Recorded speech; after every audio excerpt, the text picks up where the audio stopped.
This is Pet Life Radio. Let's talk pets.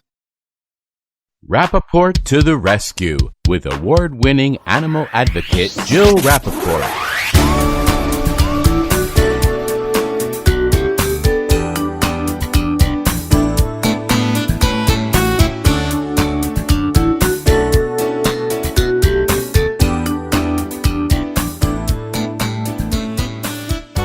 Hi, welcome to Rappaport to the Rescue. I'm Jill Rappaport, and talk about a fabulous Friday. What a special day this is. Would you believe, I can't believe, that this is our 1-year anniversary.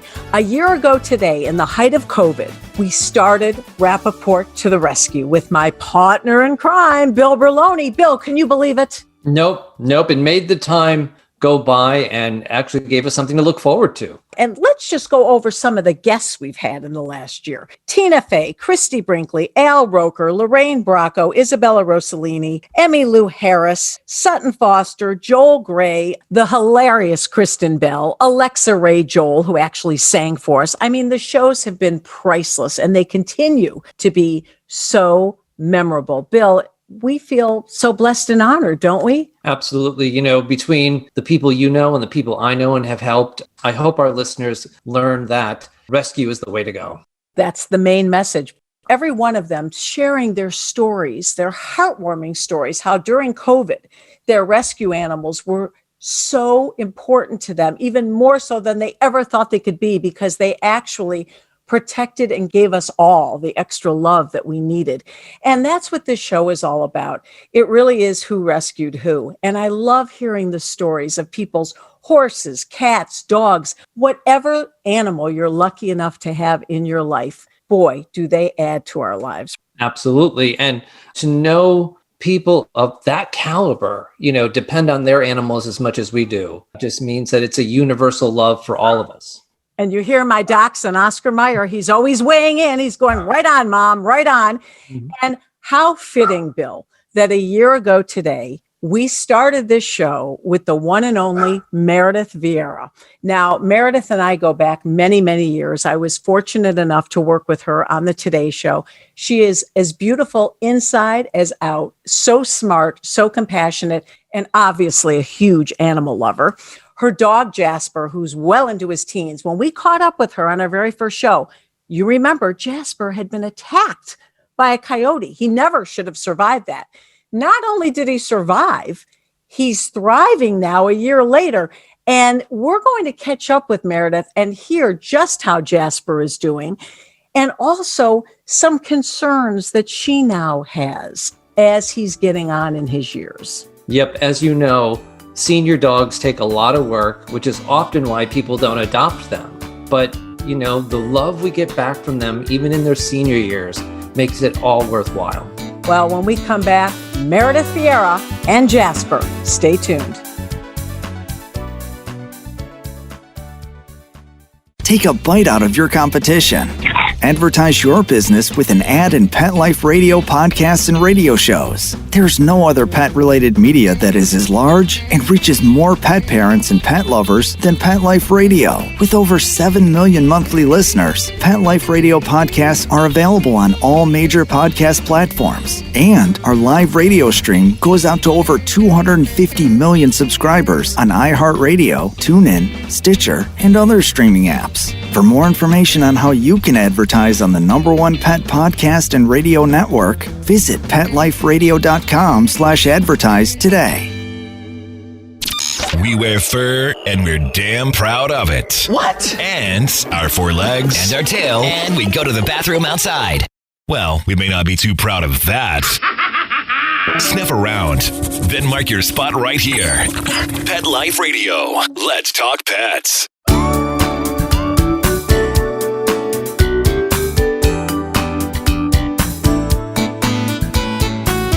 Welcome back to Rappaport to the Rescue. I'm Jill Rappaport, joined again with Bill Berloni, and we are so excited. Our 1-year anniversary, we started with her, and kicking off our new year on Rappaport to the Rescue with her again, the one and only Meredith Vieira.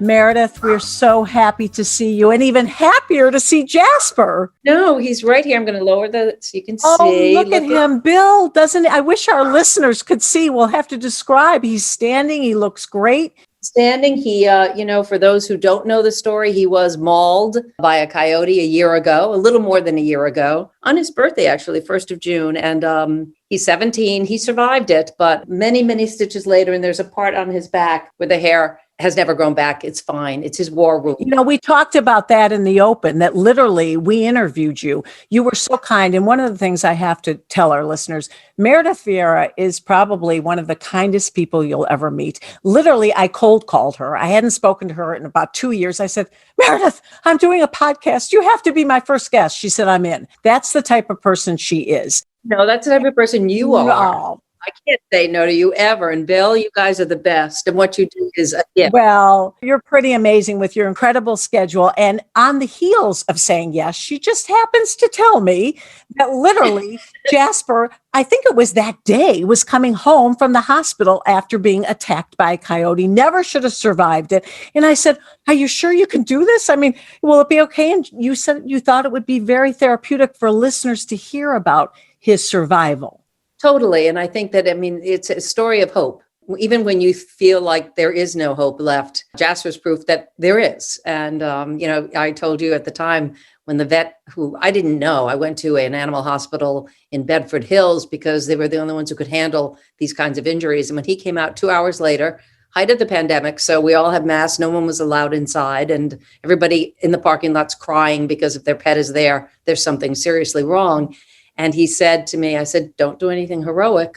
This dog has lived a great life. And he said, I've never seen a dog with more will to live. Let's try. And several surgeries later, they said, now you need to take him home because he'll heal fastest in his home. So I was a nervous wreck for people who have a pet and they have to become the Clara Barton all of a sudden. And you're so afraid you're going to make a mistake. It was wonderful. It was wonderful to take care of him. He's helped take care of me for 17 years and to realize you can do it. And I'm sure that he healed much faster being in his home. And Bill, you could probably speak to that, but it's his familiar surroundings. And we found a food that worked for him. And hey, look at this guy. He's here. Pretty good. And he's thriving. He's standing, he's eating, he's happy. And Bill, when this first happened, I remember I told you, I said, first, great news. Meredith's going to do our first podcast, but you will not believe what happened to Jasper. Your reaction, Bill, you really didn't think he was going to make it. You were frightened. We forget how many dangers there are, even in the suburbs. We have to protect our dogs there. And, a coyote against Jasper, I thought it was just going to be outdone, but he had the fight. He fought him off. And, that just shows how much he wants to be with Meredith and the family. Yeah, no, he has gumption, this guy. He always has. Well, Bill, you took him for a while because he was a tough guy to train. And Bill took him into his home to work with Jasper. So some of the obstacles. And he was middle-aged then, which, they say you can't teach an old dog new tricks, but Bill did. Yeah. Oh, Bill was great. And he's like a dog whisperer in the sense that dogs just connect. I don't think Jasper much missed me, although I think he loved your wife, Bill. That was my memory. He loved her. But anyway, so I'm just glad that he's here. We're dealing with other issues, though. He's 17 and he's been through a lot and his hearing is not great, to say the least. His sight is not great. He wears his belly band proudly because he's got a lot of continence problems. And I'm reaching a point and I know exactly. I can get mine while I get his. It's fine. You need it depends. Here you go. No, I'm not there yet. But anyway, it's a fact of life. It happens, whatever. It's not his fault. And he does look a little dashing in his band. And I guess I'll throw this out to you guys. When do you know, that I don't know how to put it diplomatically, but I'm watching him lose faculties. And I just wonder, how do you know? That's like a question all pet owners sadly have to face at some point. I don't want him to live for me. That I don't want. And I don't think we're doing that at all. No. But at what point? I don't know. Bill, I'm throwing it out to you. But there are two criteria. Obviously, the one that's easily recognizable is when they're in pain and there's no recourse to stop it. That's sometimes the easier decision to make.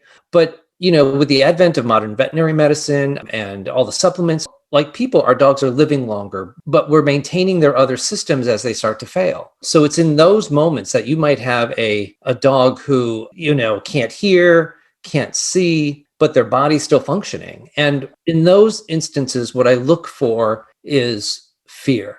When they don't know where they are or who they are or where you are, and they just become frightened all the time. And we all recognize that look in our animals because they don't understand that they've gotten old. And so for me, I don't want to keep them around in fear just so that I could pet them.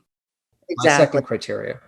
I know exactly what you mean, but because he doesn't hear, sometimes if I come up to him, he's not aware that I'm there and he's startled. I don't know that he's fearful, but in that moment, he's confused because I literally appeared out of nowhere behind him. So I'm beginning to see some of that, but I totally agree. That would be the worst thing in the world, to have an animal that's frightened all the time. For me, I mean, Bill, I lost 2 this year. I lost Ruby and Petey. And, sometimes we're all guilty of letting them live perhaps a little bit longer than they should because we can't let go. And you always think, oh, my barometer, the way I've always looked at it, when they stop eating or heaven forbid, stop drinking, then you think they don't want to be here anymore. But Petey ate literally his last meal. You know that, Bill. And I was even torn then. I knew he was in terrible shape, but I thought, oh no, he ate. Maybe he still wants to be here. It's the hardest decision. You want to do what's best for them. And yet that you just don't know. You don't know what to do and when to do it. In Jasper's case, just like any hearing impaired individual, instead of coming up from behind, Meredith, just always start adjusting and coming from the front, and that will help that startle reflex. Mm-hmm. And so that's an easy adjustment to make. But again, when they lose their appetite, when they don't know why they can't eat, but they're hungry all the time. I mean, I can deal with incontinence. I have no problem cleaning up after a dog. But when they wake up in their own urine and feces, that's another sign of they're unaware and they hate that. They just hate that. So I look for the emotional ones. Yeah. I was saying that, before we started recording, that I have a dog that's going to be 20 years old. The only reason we know that, we rescued her from a family. The kids were kind of rough with her. And so I took her when she was 2 years old. We have her papers and, we've had her going on 18 years. The other day, I'm telling you, if I showed the video I posted on Facebook, she runs around the house. She chases the other dogs, completely deaf, but not a trace of arthritis, great eyesight, really amazing. She only weighs 7 pounds now, my little Havanese. But all of a sudden, she just passed out. And Peppy was screaming, Jill, CJ died. And I go running downstairs. All of a sudden, she literally gets up off the ground. She had passed out. We thought she died. And it was the most frightening thing. And I immediately called my sister, and she had the same thing with her senior dog. And she said, I bet it's her heart. And sure enough, it was. But here's the situation. She's on heart medicine, Viagra, and she's doing great, but she has a great quality of life. She still runs, even though we're not supposed to let her have exercise. She has a great appetite. Bill, she's going to be 20, but she wants to be here. Yep. And, I've got 2 in kidney failure, 1 in heart failure. The heart failure dog is a little Chihuahua, and the vet's like saying, don't let her run. But she lives to run. And I would rather her be happy up until the moment she has that cardiac event than confined and lonely and wondering why I can't be with everybody. I thought exercise actually strengthened your heart. When they have a heart murmur and things like that, you got to be careful. Yeah. And unfortunately, her heart's getting bigger because it's having to pump so hard. Right. And right. So... Well, I'll tell you my little hack with Jasper. We have stairs in this house. Our home in Irvington has an elevator in it because my husband has MS. And we thought at some point we might really need this. I end up using it more because when I carry suitcases. So, I say, Richard, take the stairs.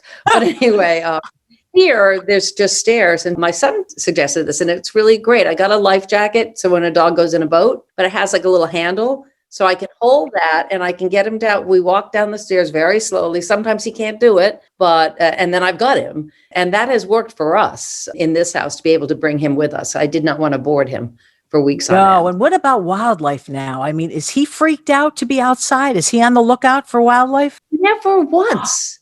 I was sure because now in here, I just stand with him. We're on a point. There's nothing here. And he never runs away. That's not an issue. But in Irvington, I have him on a leash now all the time, just because I don't know what's lurking, and if something grabbed him, he could be gone quickly. But not from day one, interestingly enough, did he react when he walked out the door. And I was sure he would. And he did. It's our little Jasper. He said, I won. Bring it on. Come on, bring on some more. I'm still here. I'll tell you something, Bill. I live in the woods too. And there's been coyote sightings. That's like one of my biggest fears because I have them in the backyard and, they're running and playing. I'm not out there with them all the time. They're in the backyard. It's fenced, but that would just freak me out, especially the little doggies, my dachshund who chimes in every 5 minutes and my Havanese. But it's really amazing that your dog survived this. I don't think we've heard too many tales of survival, sadly, right, Bill? No, not from those type of attacks. It's incredible. And Meredith, this dog has been with you, through the most important years of your life. Your kids have grown up with Jasper. And I want to just say a little congratulations for your son, Gabe. Didn't he just get married? He was supposed to get married last Labor Day weekend, and now all signs are great. So he's getting married Labor Day weekend of this year, fully vaccinated. Everybody has to be really he wants to protect the older folks, actually. And we appreciate that. And we're very, very excited. The best thing I did was I wasn't sure he was going to get married or not. I've never bought a dress online, like a wedding type mother of groom, and it fit. I was shocked when I got it. I went, oh my God, I'm sure I'm going to have to send this back. So I had that out of the way like by March. And his beautiful bride-to-be, Allie, and they have a dog, Arthur. Is Arthur going to be part of the wedding? Well, Allie said no, but I can tell from Gabe. I just know that dog's going to show up. Gabe's like me. He's a total, and she loves Arthur, but I think she thinks it's going to be a big hamper. The ring bearer, come on. I sense it that he is going to play a part in the And you have 3 incredible children, but Gabe has really followed in your footsteps. He's a really talented reporter. Thank you so much. Obviously, I think so. I'm his mother, but he's in DC and he works for an organization called Tegna and for their Verify series, which is straight news reporting, which is kind of unheard of these days. It's not opinion oriented, really verifying facts. And he loves it. And he's a really creative writer, good writer. So I don't know if that's where he'll stay forever, but it's been a great spot for him. And they love DC. So it's been terrific. And, they came from Seattle. Yeah, he started at Como, right? Yeah. I remember, and I've been following his career because I thought, wow, talk about the apple not falling far from the tree. He's really great. And he's a true journalist like you are. Yeah, he is. And he gets to New York. We're all excited. Yes, he's in New York. And he gets an offer like the next week to move to DC. He's really been promoted a lot, very fast in this business. And your other 2 kids are doing great? And my son, my oldest, Ben, just started a startup and he's very excited. He's nervous, but he's excited at the same time. And it's all about the environment and climate change in a positive way, trying to navigate that, hopefully make some difference. And my daughter, Lily, she's in New York now and she just got engaged in March. So she and Charlie are planning a wedding next year, knock on. That another dress to order online. Another dress. I know. Exactly. I can't stand the pressure. It's unbelievable. Well, first of all, Meredith was one of the people when I was starting out in the business. I wished I was Meredith Vieira. You were on West 57th, which was probably the coolest show ever on television. And I miss those days of true reporting, cub reporters in the field, really going after the story, not biased. And you were the epitome. You were the person that if you wanted to be a reporter, we looked at you and we thought, that's who we want to be. Well, thank you. I had great mentors. I started at CBS, in terms of the network, and I had wonderful people. That was the old time CBS. And I can't speak to the new time, but those were the days of Cronkite and then Rather, and they had a very strong bench of reporters, all equally talented. So I was learning from the best, and they had standards. You had to read their standards of practices and follow them. And they were the golden rule when I was there. So you never would have thought to interject your opinion or slant the news or edit it in the funny way. And, you've seen it, the slippery slope. And I think a lot of it has to do with the fact that business took over the news and it became, bottom line dollars and cents and profit. And that I think was kind of the kiss of death. Oh, yeah. And you met your husband in the business. You were very young and you kind of dissed him in the beginning, right? And he thought you were a little bit of a flake.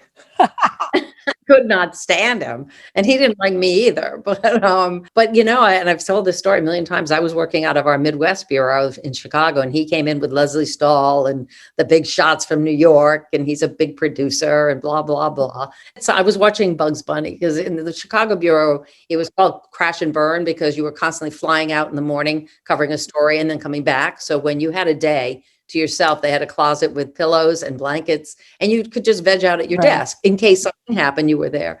And so I had on Looney Tunes, and he walked in and said something, I don't know, sarcastic. And I thought, in the same moment, I thought, what a jackass. Can I say that? That's an animal. Okay. What a jackass. And I'm going to marry that guy. I just knew it. I knew it. And sure enough. Oh my God. And did he know it? Because I think he thought you were kind of a lightweight, which is shocking. I don't think he knew it. But when I was in New York as a reporter at Channel 2, before I was bumped up to the network, he had watched me on the big monitors at CBS and all over. And so he was watching the local feed, preparing for the nightly. And he asked, whose voice is that? And this guy who was near him said, that's the one.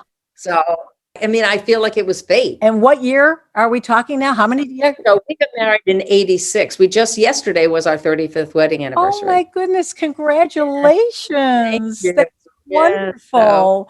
Oh, great story. It's the sweetest thing. We went, can I just tell you this really quickly? Because I know a lot of people are dealing with soulmates that have disabilities. And we went out to this little restaurant. I sat outside, and Richard uses a walker, and it's a shell driveway. So, beach shells, it was very hard to maneuver it.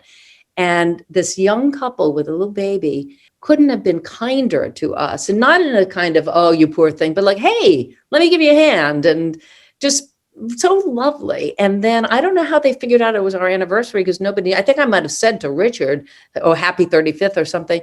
And after they left, the waitress came over and said, they bought your drinks. They didn't want to embarrass, they didn't want you to know when they were there. But I thought, it's a nice world. That is so wonderful, Meredith. And first of all, when you were on the Today Show, you were amazing. You're amazing in every job, from The View, the Today Show, the game shows that you're doing. And you now, with your crazy busy schedule, you're doing something so important with Pfizer in honor of your grandmother. Tell us about that. Yeah, it's called Find Your MBC Voice, your metastatic breast cancer voice. And I started it, they came to me, and my grandmother had passed away from stage 4 cancer. And back then I was late teens, I guess, right in that beginning of college period. And nobody talked about it. My grandmother never talked about it. I doubt English was her second language. She and my grandfather had come from the Azores, Portuguese descendants, and she did not speak it well. I think back then you saw your doctor as a god. You would not begin to question what they said. You just kind of followed orders, so to speak. And so I never really understood the ramifications of stage 4 cancer, and the fact that at the end of the day, you are your best advocate. And as a patient, you need to advocate for yourself and surround yourself with a team, essentially. In other words, find your voice and then use it, particularly for this illness, because there is no cure. Metastatic breast cancer means it's spread. And now they're working as hard as they can to come up with treatments and to prolong life long enough that hopefully there will be a cure. And some people have done very well, others not so much. But at least during this period, I think when you have a voice and you have a sense of power, it impacts all of you. And I think it helps with just the process of dealing with illness. It provides strength. So I'm thrilled to do it. And I think my grandmother, I believe in this stuff, that she's looking now and going, yes, that's good. I'm glad. I wish I had known how to do that then. Well, you know what? You're doing it now. That's all that matters. Exactly. And we've all come a long way in terms of how we advocate for ourselves in the health world. So. And you've been such a great voice for Richard, your husband, and for MS. You've really enlightened us, understanding what it's all about, living with someone with a disability and how you can still have a very full, wonderful life. Absolutely. And, I've said this a million times, you don't know what's going to happen to you in the next minute, hour, day, month. Stuff happens. That's why it's called life. You never know. So We always say, gosh, we're pretty lucky. It's like whatever bag of woes you carry, you don't really want to trade it with the next person. At the end of the day, we've learned to navigate this. And yeah, I'm not going to be Pollyanna. There are good days and there are really, really bad days, but that's true of everybody. So we've, and MS unfortunately is progressive. So you're not going to get, sometimes you can plateau, but with Richard's, he's in the secondary phase. So there won't be any plateaus, but if you can just go as slowly as possible, that'll be good. And we live a bit in denial and we have a very good sense of humor. So it works out. And if you ever thought back then that you would be celebrating your 35th wedding anniversary, what a gift. Please, he's still a jerk. He's still a jerk. I still feel the same way. And you're still watching Bugs Bunny and he's rolling his eyes. Totally. Oh, and Bill, you have a wonderful marriage with Dorothy as well. And you've been married a long time. Me, I've had, my nickname's Lord of the Rings. I haven't had quite the same success, but hey, look how lucky you all are, right, Bill?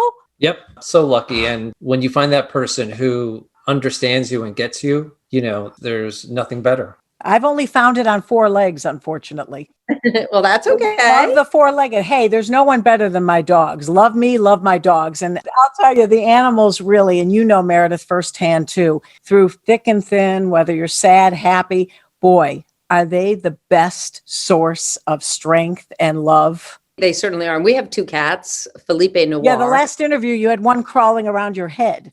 Yeah, exactly. Well, when Jasper came home from the hospital, the little girl cat, and she's still small, she and Jasper have a fine relationship, but they're not tight or anything. But Felipe has always, when we first got Jasper, when the kittens came, he used to carry them around his mouth. Well, eventually Sweet Pea was like, I'm done with that, Jasper. But Felipe still lets him attempt it. And so when Jasper was just starting to go outside and I would walk around the yard with him so he could get some exercise and start to get his legs back and strong, that cat walked with him every step of the way. He knew.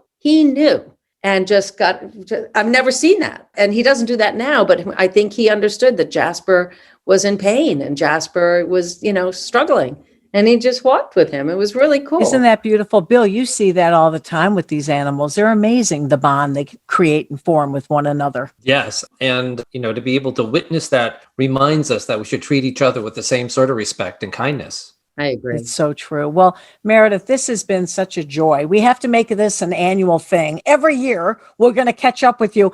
We can only hope and pray that next year, Jasper will be by your side, still walking around in the background going, okay, Mom, enough. Let's wrap this thing already. So over television, I got to tell you. He's like, been there, done that. Enough, Mom. But it was my biggest hope and dream that we could catch up with you a year later with him by your side. So you made our day. You made mine. You always do. Oh, Meredith, thank you so much for making our first year anniversary so special. She set the tone and we've continued it. Thank you so much. If I had confetti, I'd be throwing it up right now. So imagine that it's all coming down on you guys.